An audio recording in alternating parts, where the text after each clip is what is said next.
This is 08:10 hours GMT, 8:10 a.m. in London on Thursday, the 22nd of April 2021. This is the Guardian today, the print Guardian. We just got this Commonwealth. Now, Commonwealth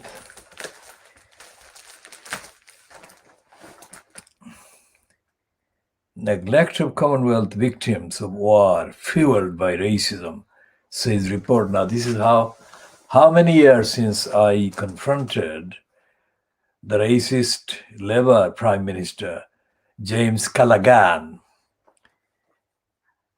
That racist was abrupt in his racist response to my original question I put to him in central London. And my question was about the racist attacks being mounted in the UK against people from the subcontinent. Well, the subcontinent included the three countries: Pakistan, India, and Bangladesh, all three being members of the Commonwealth. And my question was put to the racist Callaghan during the holding of the Commonwealth heads of governments jamboree in London. So it wasn't out of context, it was actually contextual, topical, and absolutely relevant. And I asked him the question during a gathering at the, I think, in the Kingsway, just near the India House, where the Indian embassy is based, or High Commission. High Commission and embassy are the same thing, but High Commission is used to denote a member of the Commonwealth, so-called. It's an empire, British Empire. The Guardian should have reported, because they had the people covering the Commonwealth, where I was also covering the Commonwealth CH heads of government jamboree. But the Guardian didn't report what I asked Callaghan, the racist, nor did it report what I asked the Indian Prime Minister, Morarji Desai. Of course, Desai gave a tautological answer, not an offensive answer, but tautological answer that exposed his opportunistic kind of deviance from his duty to assert the rights of the Commonwealth. So this Guardian report won't explain any of those factors that I actually addressed, nobody else did. And the proceedings of the Commonwealth in 1977, if checked, the contents won't reflect the truth of what went on, because the main employees in the Commonwealth Secretariat and in the other tributaries of the Commonwealth are still mental slaves in the main. So my questions went not only against the Fleet Street tradition of complicity and collusion with racism. I mean, 77 to 2021, how many decades is it? And I think either Alistair Hetherington or Peter Preston was in place as editor of the Guardian at that time. We can check and we can update the actual dates. The proceedings of the Commonwealth Herzog government in 1977 held in London. The proceedings were controlled by racists, let's say, or the image or the evidence or the kind of appearance of the Herzog government they were controlled by racists. One of the controllers from the UK government, Foreign and Commonwealth Office, was a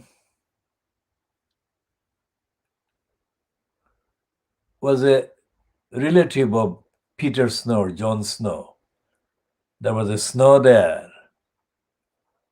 And the Snow was the one that controlled the access to the events. And I had to contact him and I had to communicate with him over a number of weeks leading up to the actual dates to obtain what is called accreditation. And the accreditation was only issued after very extensive kind of checks, etc. Remember, that was 1977. More than 20 years before the racists staged the various Muslim or Islamic terrorist things in order to defame the Muslims, especially the likes of Saitan Rushdie, was mounted about more than 10 years after that. And they conducted the defamation in order to undermine the Commonwealth, which had significant Muslim people in the countries concerned. So the Guardian wakes up all these decades later. And the Guardian had, in those years,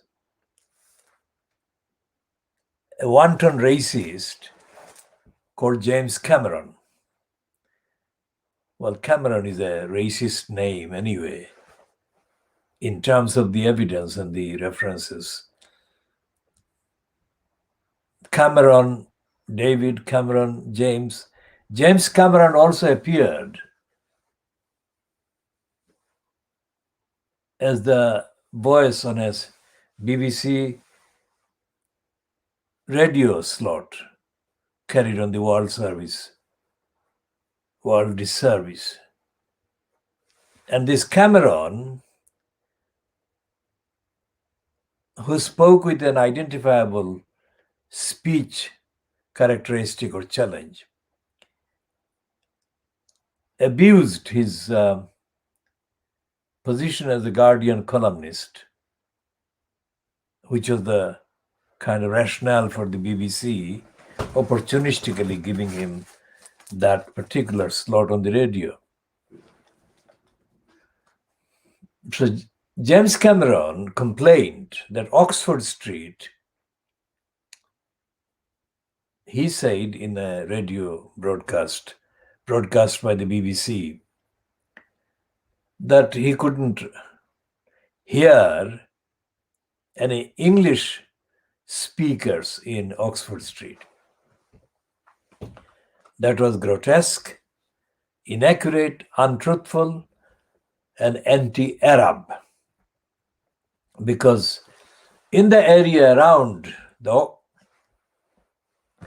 western side, the Hyde Park corner side of the Oxford Street, there is a significant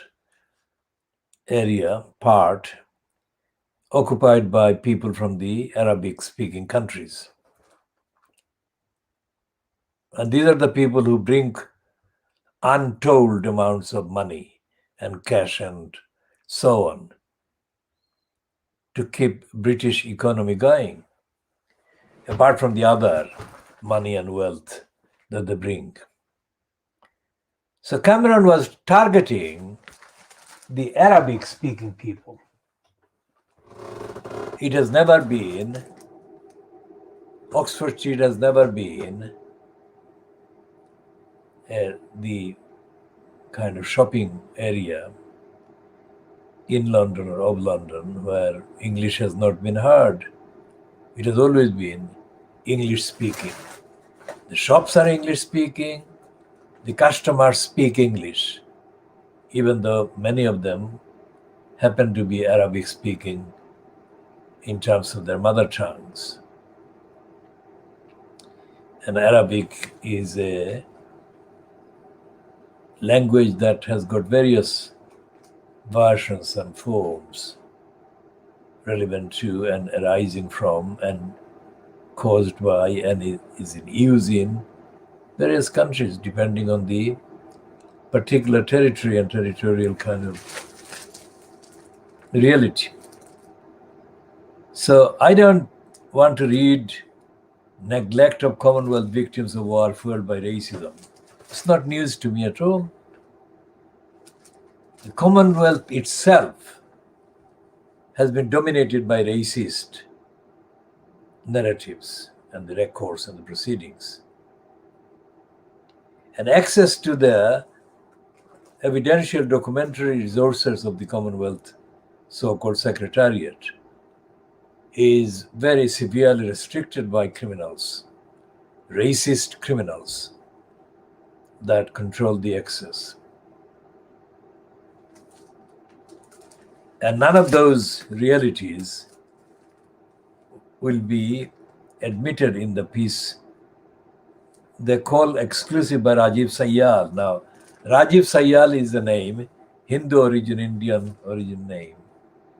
But Rajiv Sayal is not somebody that has ever opposed anti-Muslim racism. And it is all over the Guardian's coverage or cover-ups. His equivalent, or one of the equivalents at the Observer, which is controlled by the Guardian, is Sonia Soda. Sonia Soda is an exhibit, it's a diversity exhibit for the Guardian group that is, that owns the and controls the Observer. And Sonia Soda, the exhibit, appears on Sky News more than on BBC News,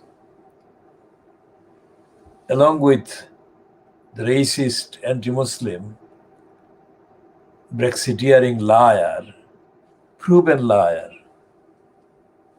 Isabel Oakeshott. And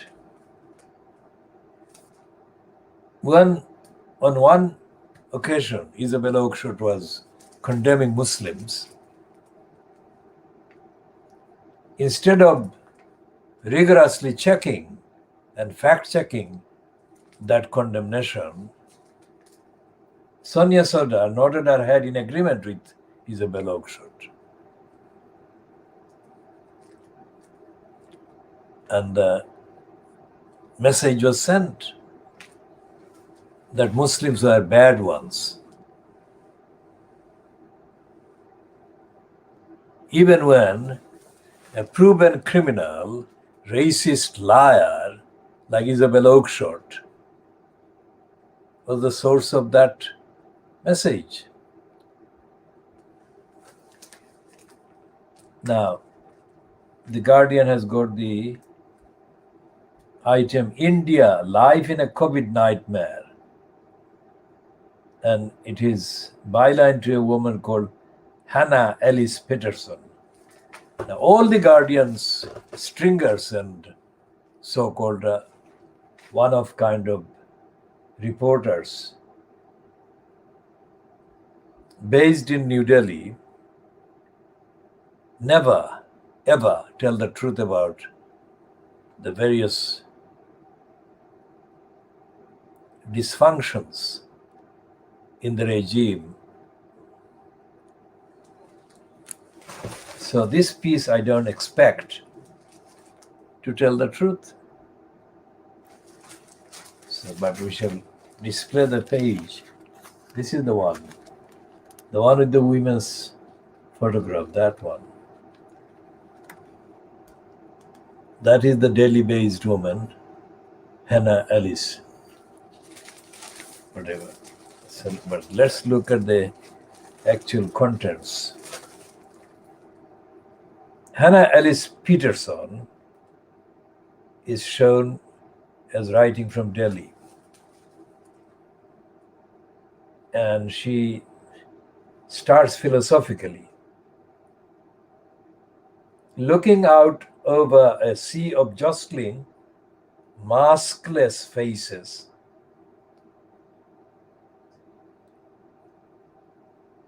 gathered at a political rally in West Bengal on Saturday,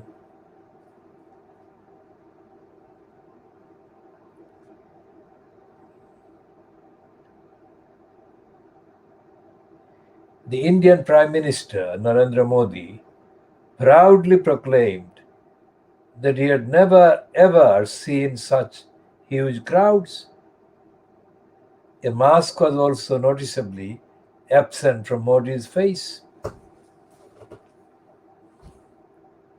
That same day, India registered a record-breaking 234,000 new coronavirus cases and 1,341 deaths. And the numbers have kept rising. The country has descended into a tragedy of unprecedented proportions. Almost 1.6 million cases have been registered in a week, bringing total cases to more than 15 million. In the space of just 12 days, the COVID positivity rate doubled to 17%, while in Delhi, it hit 30%. Hospitals across the country have filled to capacity. But this time it is, so it continues to page 28.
And pages 28 to 29.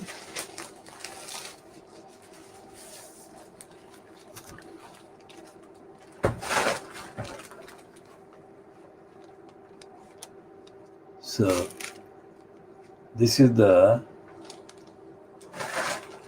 coverage of the Indian unprecedented increase in COVID crisis in India. And what this piece is saying is that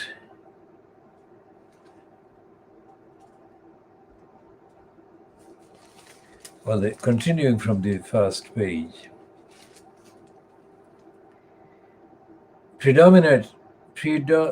predominantly.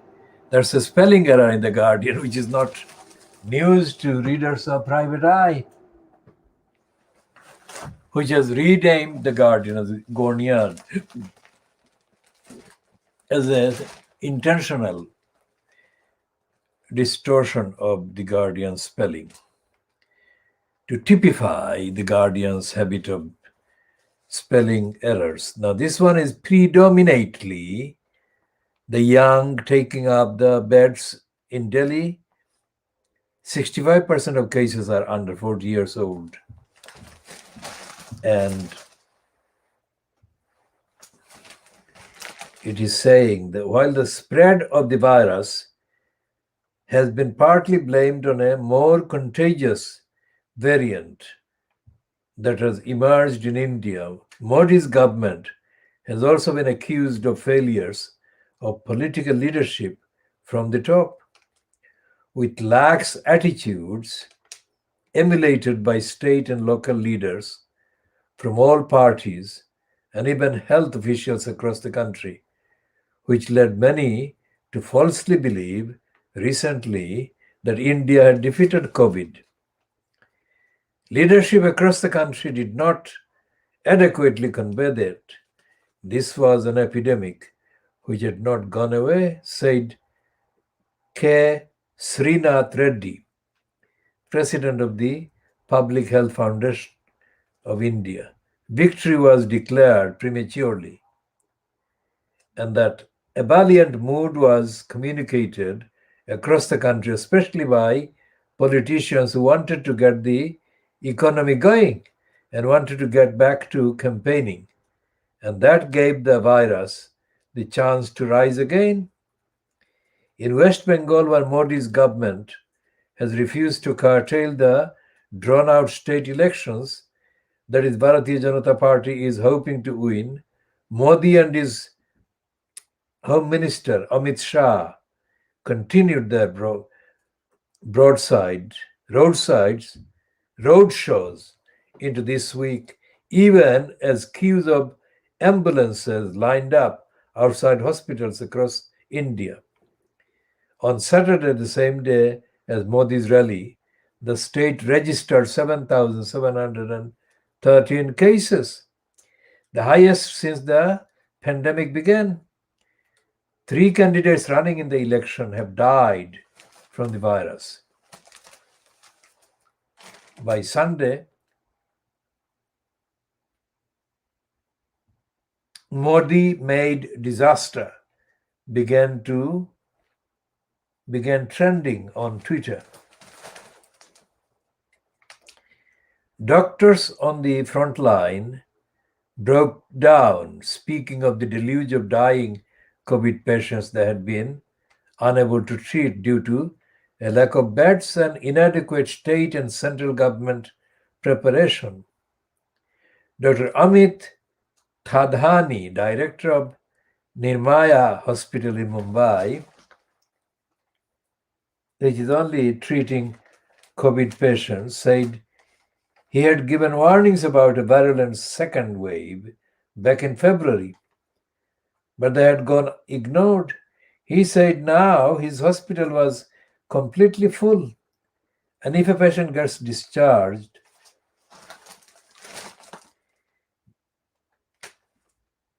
the bed is filled within minutes.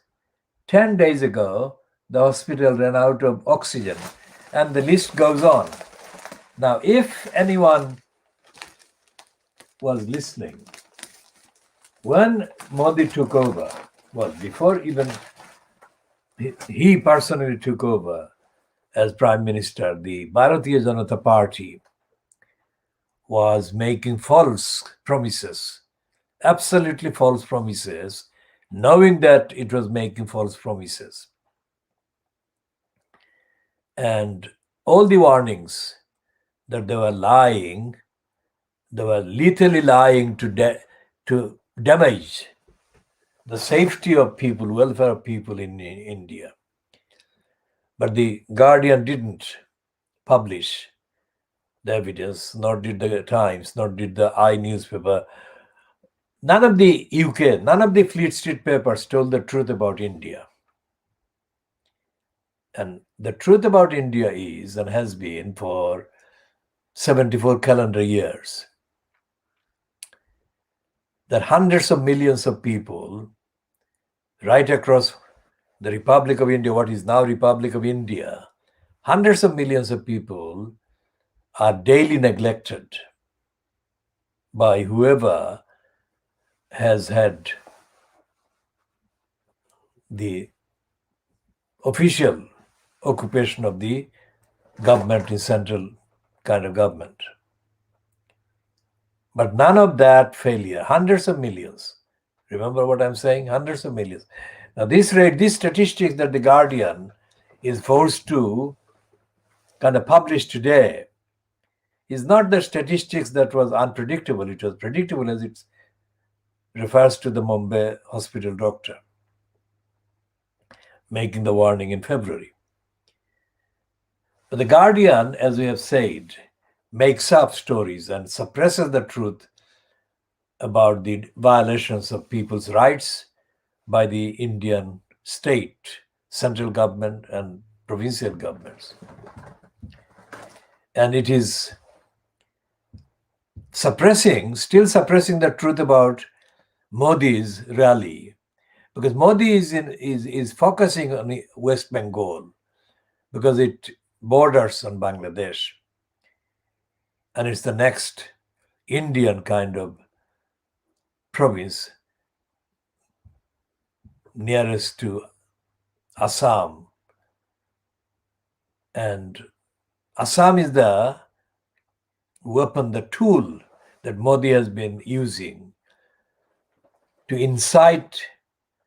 intentionally incite anti-Muslim kind of riots. So the strategy is to create an atmosphere around Bangladesh where this Indian states surrounding Bangladesh are in control or controlled by the BJP. Tripura is already controlled by the BJP. So Modi is hoping or plotting to take away power from the Trinamool Congress, the grassroots Congress, fronted by Mamata Banerjee, who is the Chief Minister of West Bengal now. And the strategy is to surround Bangladesh and then take over Bangladesh by kind of agitation. And Modi's Home Secretary, Amit Shah, repeatedly makes threats against Bangladesh and Bangladeshis, including the threat that he would throw Bangladeshis into the Bay of Bengal and let them drown. None of that is in the Guardian. So if the virus, COVID-19 and whatever variant, is being kind of allowed to rise across India, then the virus of anti-Muslim hatred and communal hatred by the BJP is even more lethal and it will last even longer. But the Guardian doesn't say that. The Guardian doesn't mention any of that.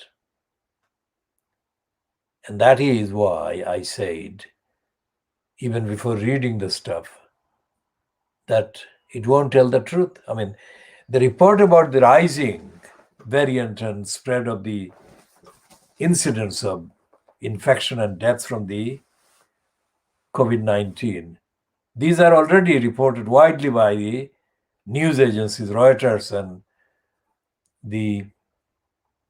even by the Indian outlets. So that's not original. That's not the truth. And the various maneuverings of the Indian Election Commission to suit the BJP in West Bengal are being widely reported. The various bans on Mamata Banerjee's party are being imposed under pretext, one pretext to another. And it's like the BJP has created, staged, and started a siege against West Bengal. So we shall be continuing diagnosing Fleet Street and The Guardian.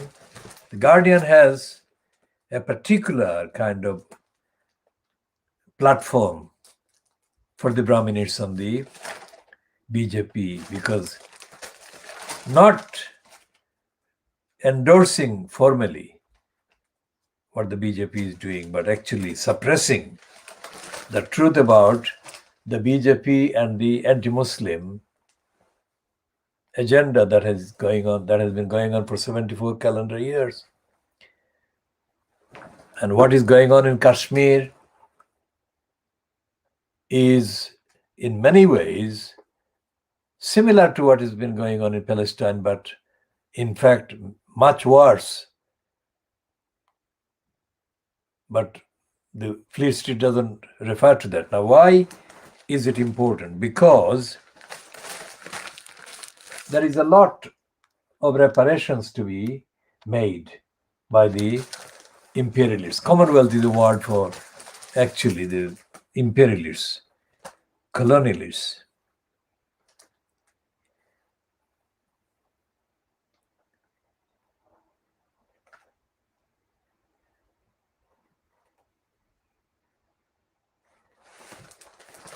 And this is the quotation from this report that The Guardian is actually referring to.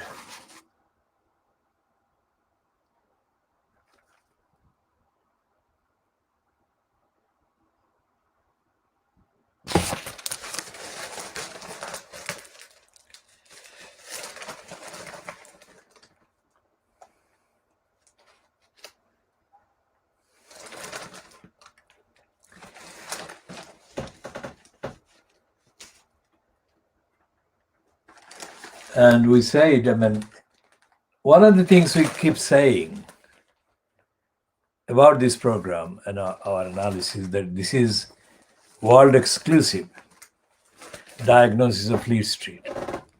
This is literally the case. You will not find anything comparable to our content and our broadcasts in terms of the content, the analysis. You will not find it anywhere else. Why is it important? Because it is so valuable. It affects most of the material interests of the world and society and the rights of people at every level. For example, this is today's I newspaper. And its heading is an acknowledgement of racism. Because what they're saying here is that the verdict against the racist Chauvin, the Minneapolis police officer who murdered George Floyd, the verdict has to be spread across the world. The message of the verdict, that is what the campaigners against racism in America are saying. And this is the younger brother of Stephen Lawrence saying on the top there, the racists are still in denial. But racists who hold positions of power, he says, 28 years after my brother's murder, our country is a better place, but still in denial about racism. What he's meaning is that the likes of Boris Johnson, the Conservatives, and the leadership of the Labour Party are racist and are in racist denial.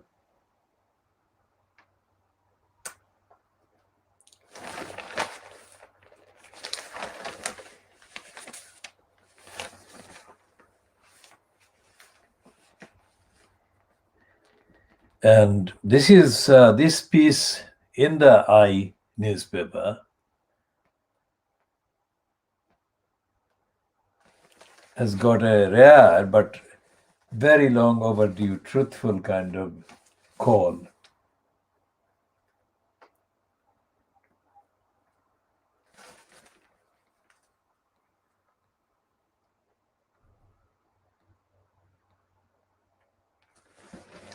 And this is in the heading: Police and prison system must be put on trial. Well, I disagree, because although it is true, but it's not a complete description of what is happening. The courts, the police, the courts, bureaucracies must be put on trial as well. So the police, the so-called courts of law, and parliament and government departments and so-called civil service must be among the institutions and the agencies and personnel that must be put on trial. So what the Guardian is saying about the Commonwealth victims of war being forgotten or left out because of racism is only a tip of the iceberg. And the fact that Tory Sewer, who used to be called Tony Sewell, has been propelled into propaganda mode by the racist Boris Johnson shows the desperate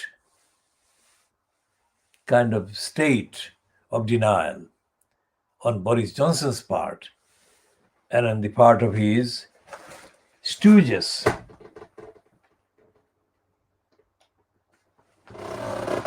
Johnson's stooges included and do include several kind of African origin, quote, MPs, almost all of whom he has been kind of, quote, appreciating by giving them bogus positions as ministers. Absolute rubbish. These are stooges who are as ignorant and as corrupt and as shameless and as brainwashed as the Tory Sewer and Munira Mirza. Now, Mirza, in a different context, has been kind of reportedly described as part of the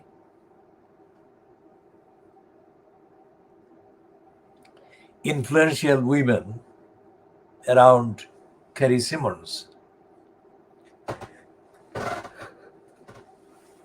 Now, Mirza is, of course, around Carrie Simons, and she's part of the group of women that have featured in various reports about Carrie Simons' significant domination of some of the decision making that goes on in the regime fronted by Boris Johnson, her so-called fiancé. It would be absolutely kind of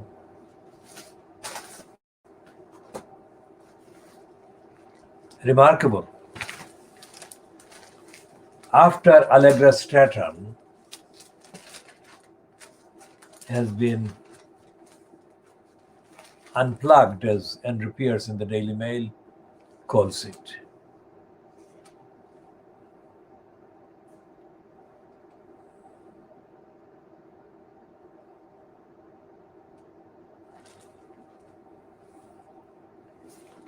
and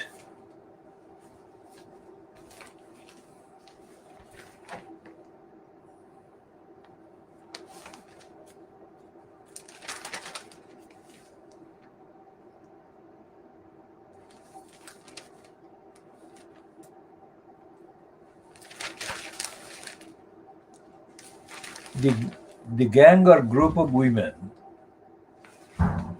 that included Carrie Simmons, Munira Mirza, Allegra Stratton, and some other women with African backgrounds. Now that group has been dealt a severe kind of blow in terms of inner internecine kind of competitions and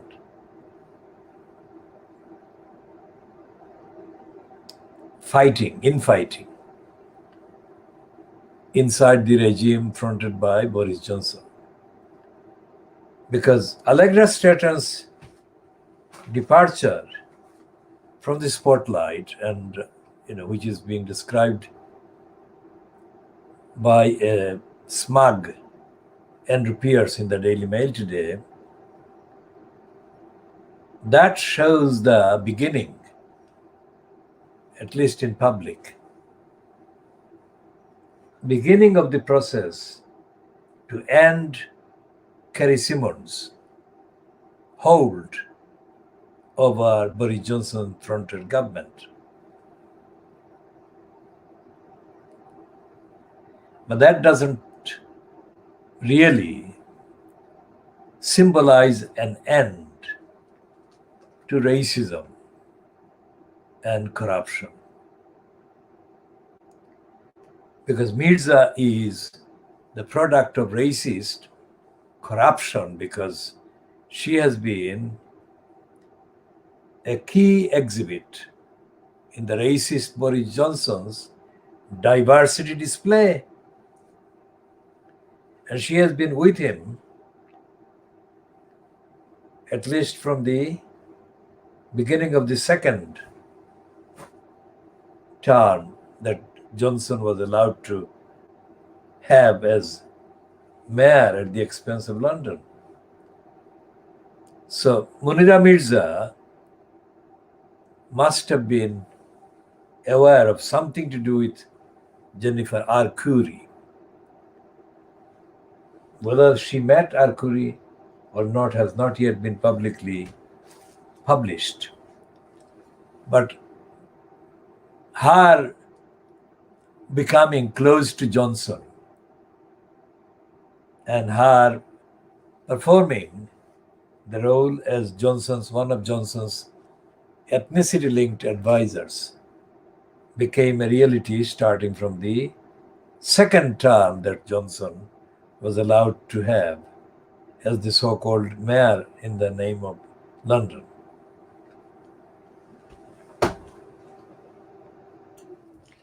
It is astonishing, isn't it, that Munira Mirza, a Muslim backgrounded woman, born to Muslim parents, a Muslim family in north of England,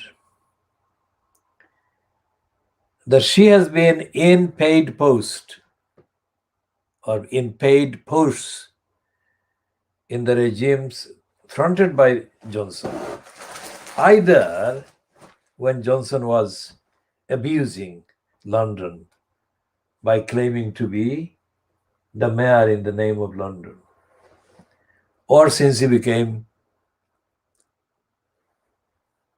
prime minister, and in between.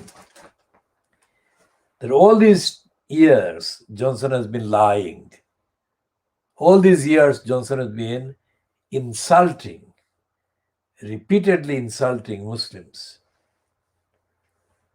And all these years Johnson has been attacking generally the collection of people of Asian backgrounds in the UK. And all this time, Munira Mirza has been around him. Whatever capacity cannot be listed because all her involvement with Johnson have not been published. So nothing is being ruled out as having happened between her and Johnson as to what he wanted her to do and what she was prepared to do for him.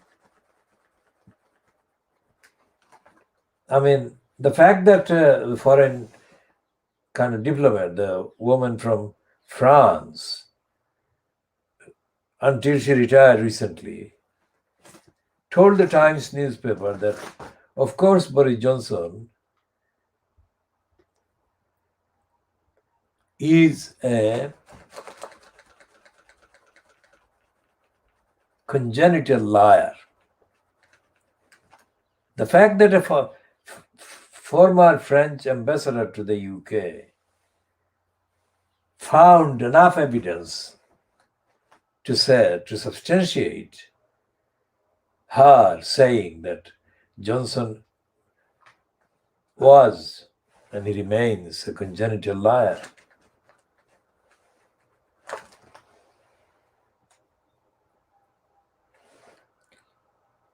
I mean, all of this evidence, not prejudice on the part of this program, it's all evidence. It would be extraordinary in any country in the world, including Western European countries, to tolerate in office in the capacity that Johnson carries as the Prime Minister incumbent.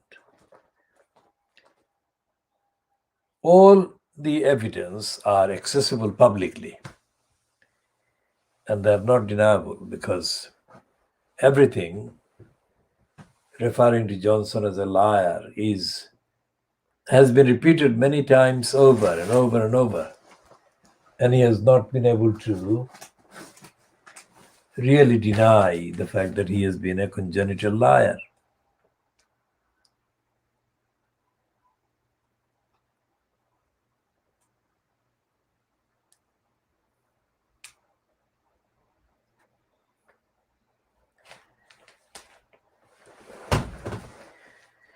So let's look at the Financial Times a bit.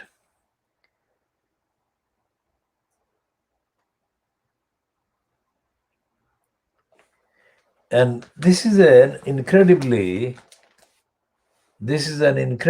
truthful kind of short on the banner on the Financial Times today. I don't say the piece, but I say the headline.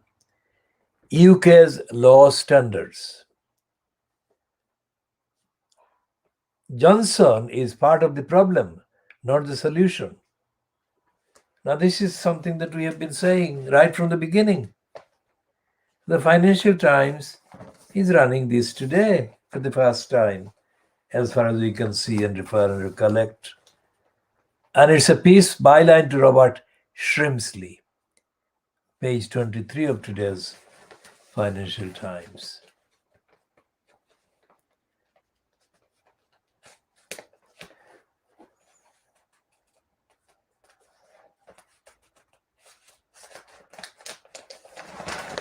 And it says,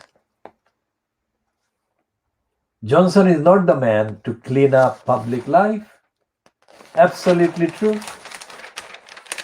Whether the copy underneath that heading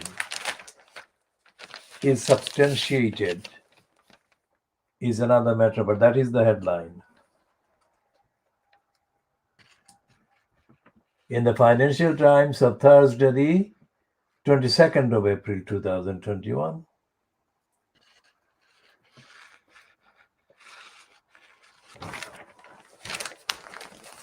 And it says,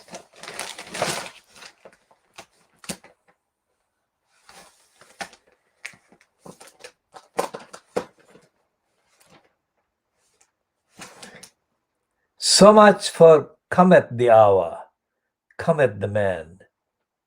In the quest for a leader to restore standards in British public life, Boris Johnson would not be anyone's first choice. So it's not just him. He's saying nobody would choose him. Johnson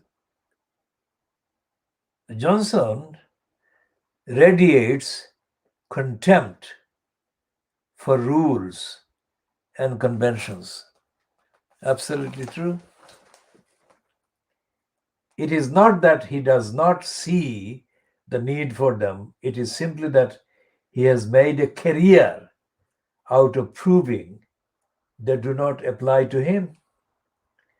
From adherence to the ministerial code to obeisance to international treaties and respect for parliamentary conventions, he prefers bold action to due process. Now remember these terms? We are the ones who have been saying this, that international treaties,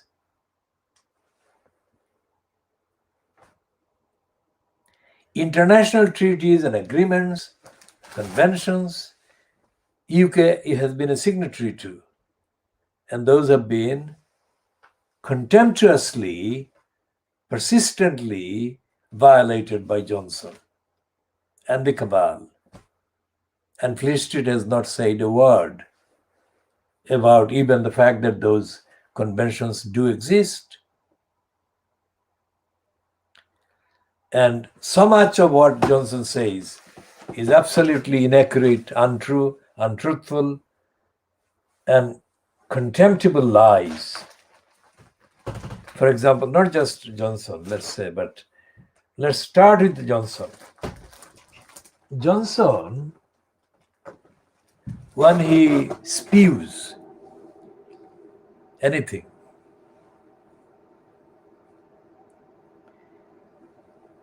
adds to the darkness, not enlightens people. And Johnson is not capable of telling the truth, let alone respecting the truth, let alone supporting anyone or anything that supports the truth or opposes the truth. So it is remarkable that Johnson is not being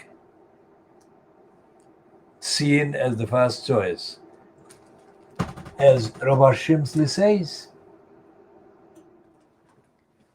If nobody would choose him to do the right thing, the question is, how is he in place as Prime Minister? And the answer is,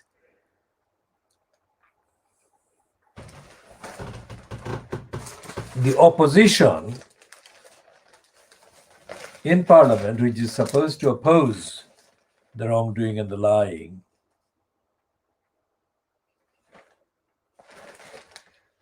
Johnson is repeatedly given propaganda space and publicity by the Fleet Street media. We shall come to the Financial Times again later. Let's see the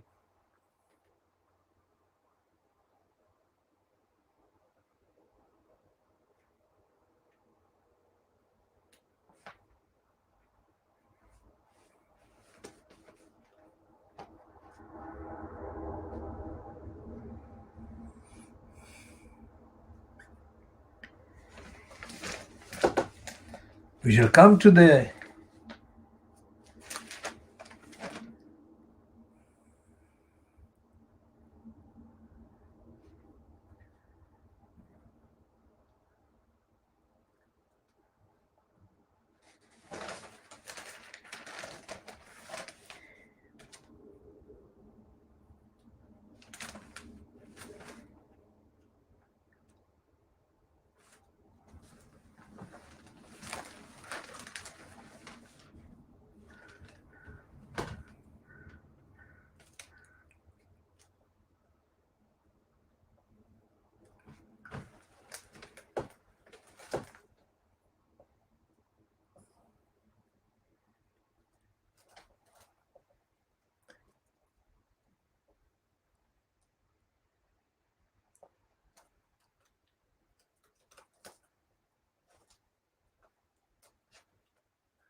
So the Guardian is the only one that is running that story about the Commonwealth people that were killed in the Western European war.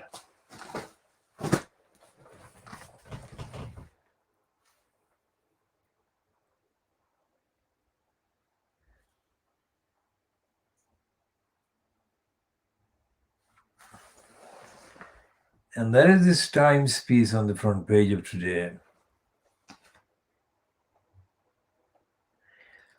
Whitehall chiefs fears over access to Johnson.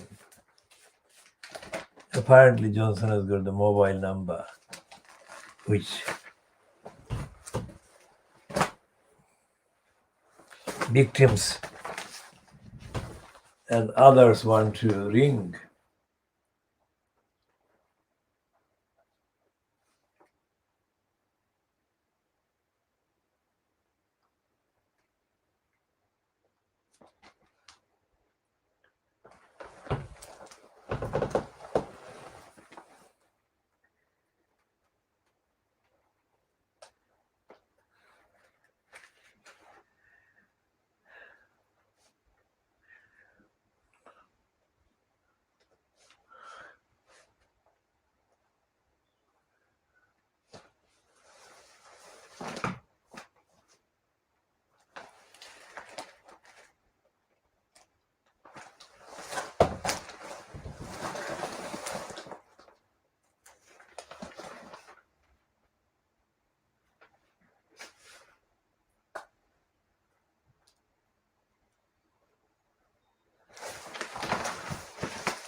There has been another British kind of London University institution that has been renamed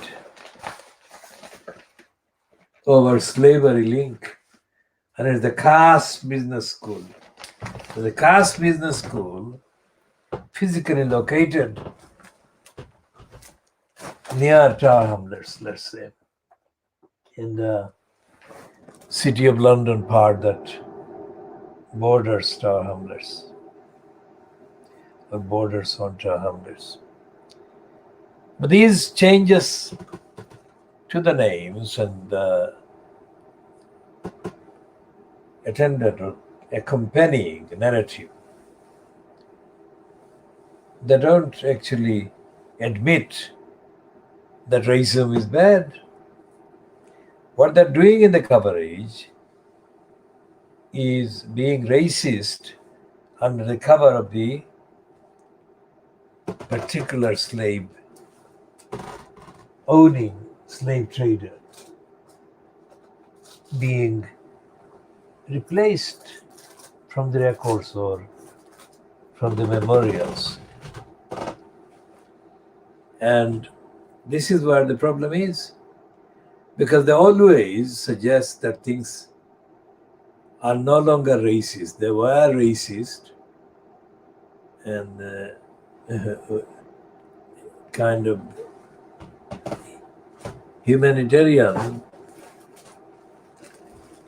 surface and appearance to the announcements, hide the reality of the slave-like mentality or slavery-like mentality of today's occupants and posts in the Cass Business School and similar institutions. They're changing the tag, but they're not changing the substance.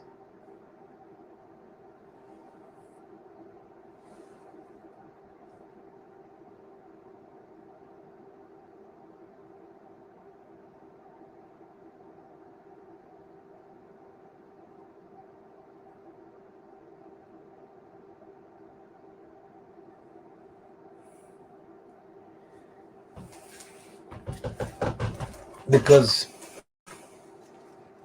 the Cass Business School, along with the rest of the University of London institutions, colleges, whatever, the curriculum and the personnel and the actual narrative about the history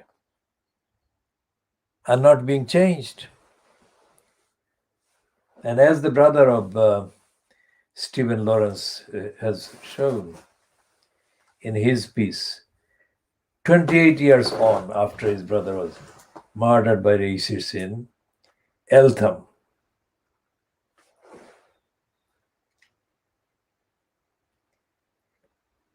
quote, Britain remains in denial of racism. I mean, there is no reference to what they're going to do to replace the curriculum, the behavior, etc., at the Cass Business School, and why Cass Business School, although run from a location not far from the border,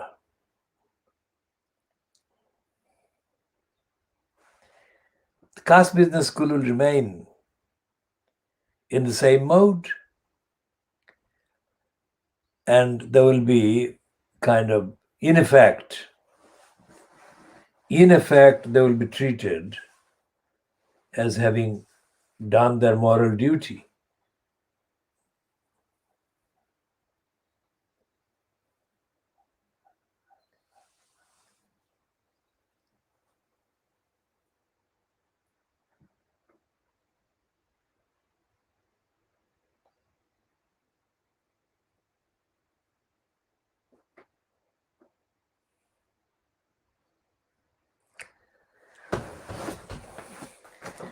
All the institutions in the UK, all the universities, colleges, academies, schools, and all the media experts on education, so-called, are operated by perpetuating racism and racist denial. So Stephen Lawrence's brother is not saying something really new. He's stating something that is absolutely evident every day. So let's see what the Mail, apart from the fact that they've run the piece about that one, Meghan, Meghan, and the conversation that apparently lasted for hours.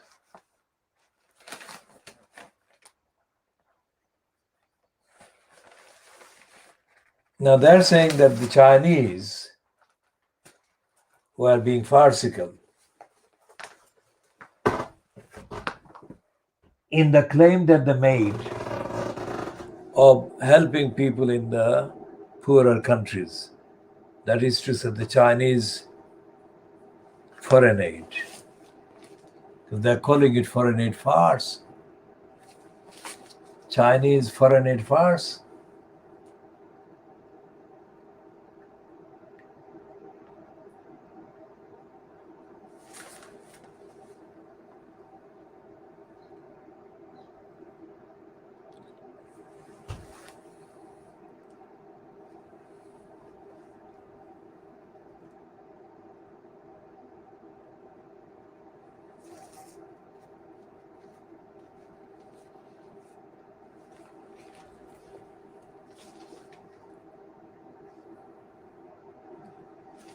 And think about that they're saying that the Chinese claim to be doing foreign aid, that is to say, making money available to poor countries, was a farce, they say. And they're not saying that the UK's foreign aid claim was also a farce.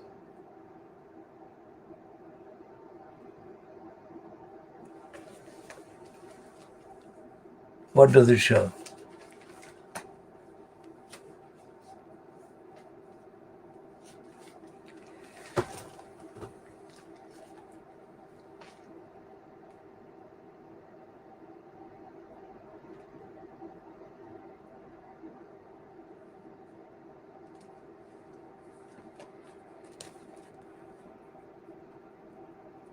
And this is the piece about Johnson and corruption by Stephen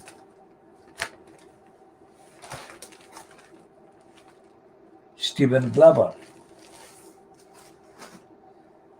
Now, Stephen Glaber is one of the Daily Mail's current and has been the current kind of personifications of the corrupt agenda in Fleet Street that keeps Johnson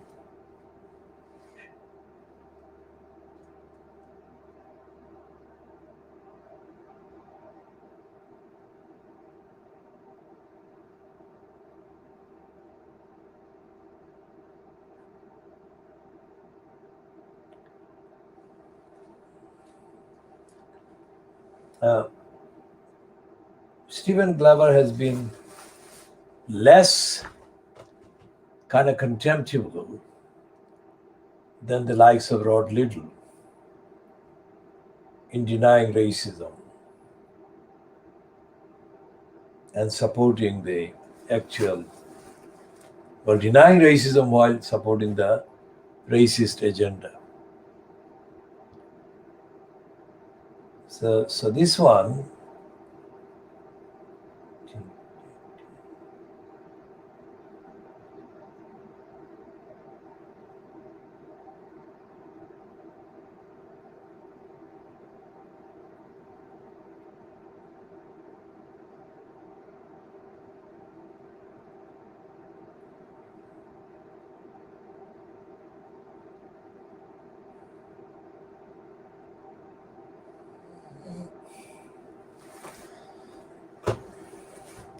so Stephen Glaber is not like some of the more rabid racists in Fleet Street,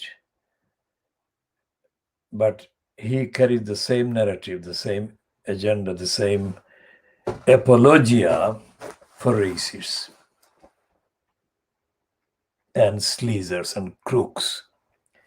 He's saying that why Boris Johnson can't afford to major on sleaze. What he's referring to is the revelations about corruption by the Conservatives when John Major was Prime Minister in the first part of 1990s. I mean, that is a piece in denial of corruption and criminality by the Conservatives generally, and the denial and criminality of Boris Johnson. And this is not a truthful piece. So every comment piece that you examine about Fleet Street or in Fleet Street papers, you will find that it is full of contradictions. And when it comes to morality and ethics, they are totally in denial of the existence of any immorality in government or lack of ethics in government.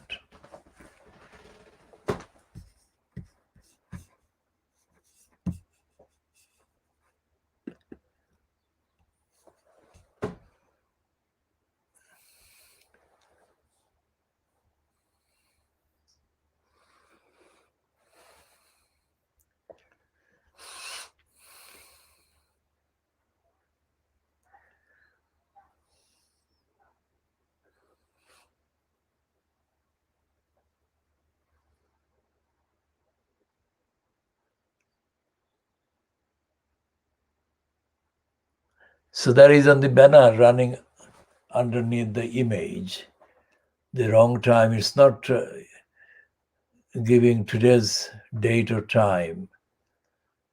The date is, of course, 22nd of April, and the time is in the morning of Thursday, the 22nd of April, 2021. So we shall be correcting the time, etc., in the next edition, when we shall be continuing the other topics and other items.